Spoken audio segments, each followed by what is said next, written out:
রাহুল গান্ধীর জন্মদিবস উপলক্ষে কল্যাণপুর ব্লক যুব কংগ্রেস কমিটির পক্ষ থেকে আমরা কল্যাণপুর হসপিটালে ফল মিষ্টি এবং জল বিতরণের একটা কর্মসূচি নিয়েছিলাম 10টা নাগাদ।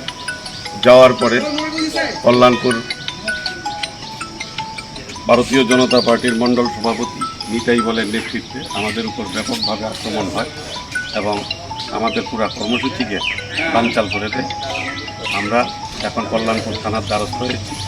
থানা আমাদেরকে আশ্বস্ত করেছেন এবং বলেছেন যে ওর একটা সঠিক বিহিত হবে এবং আজকের কর্মসূচি পুলিশের সহযোগিতায় আমরা করার উদ্যোগ দিয়েছিলাম, কিন্তু পুলিশ আমাদেরকে সহযোগিতা করতে বলেছে। আজকে ওনার এসপি অফিস থেকে পারমিশন নিতে হবে, এই জন্য আজকের কর্মসূচি আমরা এখানেই বানচাল রাখলাম এবং অবিলম্বে দোষীদের শাস্তির দাবি আমরা রাখছি।